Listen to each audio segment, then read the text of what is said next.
दोस्तों, कल एक कहानी के माध्यम से मैंने आपसे प्रश्न किया था कि यात्री ने पहले कुएं से पानी क्यों नहीं पिया, दूसरे कुएं से पानी क्यों पिया। बहुत सारे भाइयों ने इसका आंसर भी दिया। दोस्तों, आइए आज इसको एक डिटेल में समझते हैं, क्योंकि उस यात्री के अंदर अब तीव्र इच्छा थी पानी पीने की। अगर वह पानी ना पीता तो शायद वह मर जाता। दोस्तों, हमारे अंदर जब कोई भी काम हम करते हैं वह 3 कारणों से करते हैं। एक तो हम डर के कारण कोई काम करते हैं, चाहे वो पढ़ने का काम हो, कुछ सीखने का काम हो, हम डर के कारण करते हैं। दूसरा, हम दूसरे को इम्प्रेस करने के लिए करते हैं, दूसरे को प्रभावित करने के लिए हम काम करते हैं। लेकिन तीसरा, हम सच में अपने अंदर कुछ बदलाव लाना चाहते हैं। हम सच में अपने अंदर हम अपने आप को बदलना चाहते हैं। हम अपनी अंतर आत्मा से उस काम को करते हैं।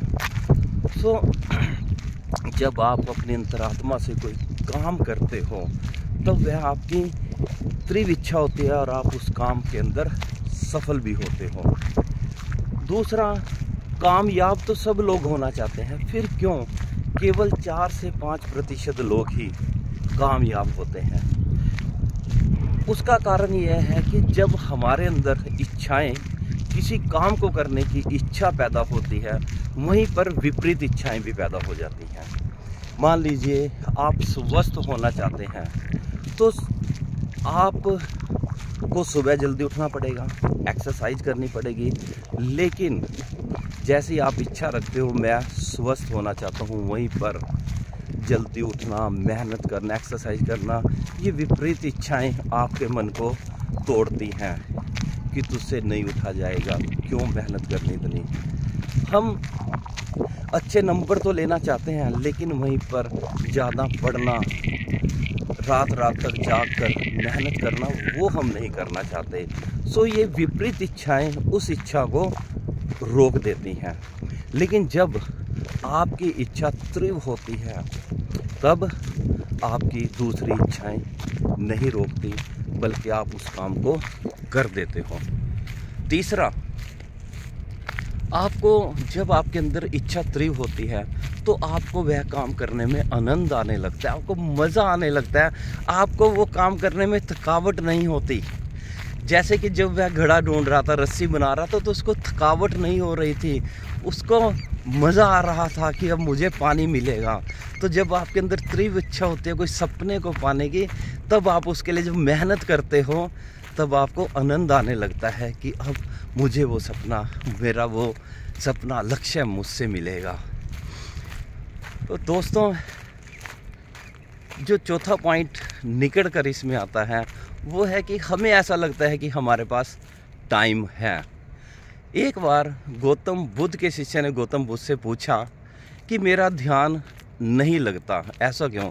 तब गौतम बुद्ध ने कहा कि तुम्हें ऐसा लगता है कि तुम्हारे पास टाइम है और तुम उसको टालते रहते हो।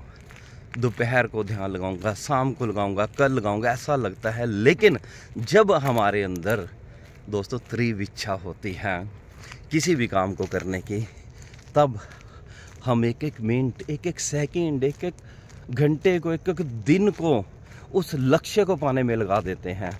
तब हम ये नहीं सोचते कि मेरे पास टाइम है। देखिए लोगों, जितने भी महान व्यक्ति हुए हैं, अगर आप उनको देखो तो आप पाओगे कि वह अपने किस तरह के पूरे दिन को प्लान बनाकर चलते हैं और उसको इस्तेमाल करते हैं अपनी इच्छा को। अब क्वेश्चन आता है कि इच्छा को, बर्निंग डिज़ायर, एक तीव्र इच्छा में कैसे बदलें। तो हमारे दिमाग में जिस तरह के विचार आते हैं, कितने ही विचार, 60-65 हज़ार जो विचार आते हैं, वो सभी तीव्र इच्छाएं में नहीं बदलते। सभी में पूरी एनर्जी नहीं होती, मात्र कुछ ही विचारों में एनर्जी होती है और हम उनके बारे में ही बार बार सोचते हैं, बार बार रात को भी सोचते हैं, उससे रिलेटिव ही किताबें पढ़ती हैं। दोस्तों, अगर आप किसी भी इच्छा को, कोई भी इच्छा हो सकती है, अगर आपने उसको तीव्र इच्छा में बदलना है तो आपको उससे रिलेटेड बुक्स पढ़नी पड़ेगी, आपको इमेजिनेशन करनी पड़ेगी कि आपने वो काम को कर लिया है।